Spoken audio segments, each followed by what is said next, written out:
පෑන් ඒෂියා බැංකුවේ වසර 2015 සිට 2024 දක්වා වසර 10ක කාලය තුළ මූල්‍ය තොරතුරු සාරාංශය Profit for the year 2015 වර්ෂයේ ලාභය රුපියල් මිලියන 1040.52යි 2016 වර්ෂයේ ලාභය රුපියල් මිලියන 1251.71යි 2017 වර්ෂය සඳහා රුපියල් මිලියන 1390.5යි 2018 දී 1541.64යි 2019 දී 1750.57යි 2020 දී 2048.17යි 2021 දී 3075.36යි 2022 දී 2001.95යි 2023 1854.96යි 2024 දී රුපියල් මිලියන 4134.72යි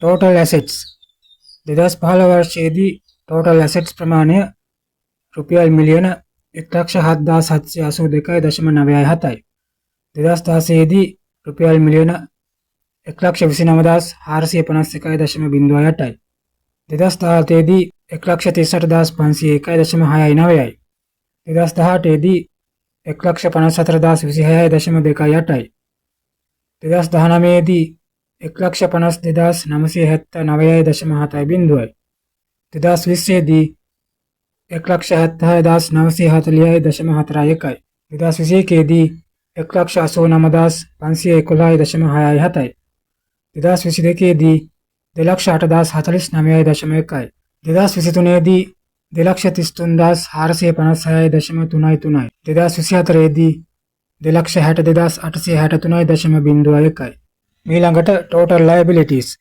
2015 දී total liabilities මිලියන 1,02,907.0යි 2016 දී 1,22,578.93යි 2017 දී 1,27,831.8යි 2018 දී 1,42,779.64යි 2019 වර්ෂය සඳහා 1,39,650.91යි 2020 දී 1,61,543.24යි 2021 දී 1,70,958.16යි 2022 දී 1,87,432.57යි 2023 දී 2,10,858.67ක් සහ 2024 දී 2,36,085.23ක් වශයෙන් total liabilities සඳහන් වෙනවා.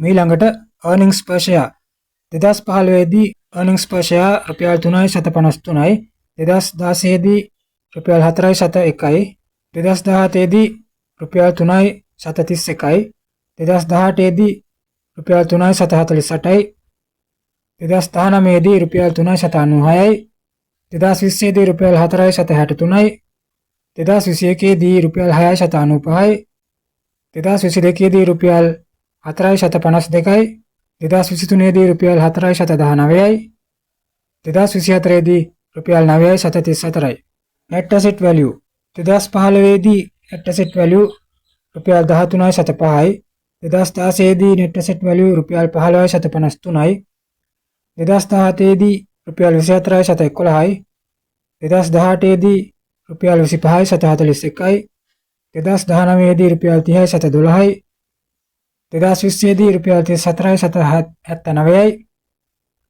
2021 දී රුපියල් 41.92යි 2022 දී රුපියල් 46.58යි 2023 දී රුපියල් 51.6යි 2024 දී රුපියල් 60.51යි ඊළඟට පෑන් ඒෂියා බැංකුව පසුගිය වසර 10 තුළ ඩිවිඩන්ඩ්ස් ගෙවා ඇති ආකාරය බලමු. ඩිවිඩන්ඩ්ස් per share 2015 දී කොටසකට 50ක ලාභාංශයක් ගෙවා තිබෙනවා. 2016 වසර සඳහා ලාභාංශ ගෙවීමක් සිදු කර නැහැ. 2017 දී ලාභාංශ ගෙවලා නැහැ.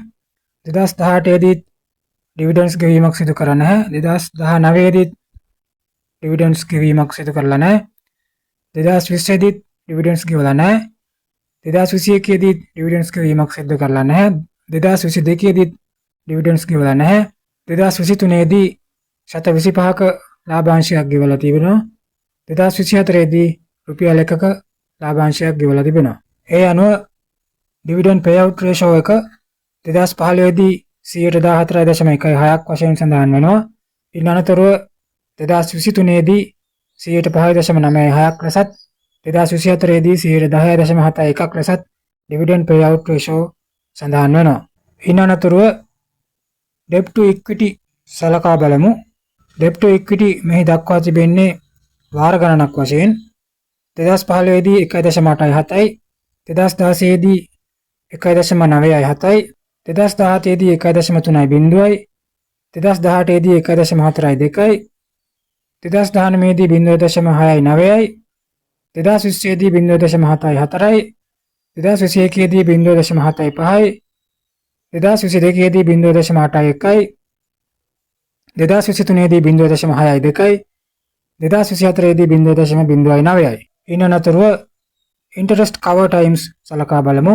2015 දී interest cover 3.73යි, 2016 දී 2.90යි, 2017 දී 2.64යි, 2018 දී 2.36යි, 2019 දී 2.78යි, 2020 දී 0.06යි, 2021 දී 5.46යි, 2022 දී 1.53යි, 2023 දී 2.75යි, 2024 දී 8.18යි.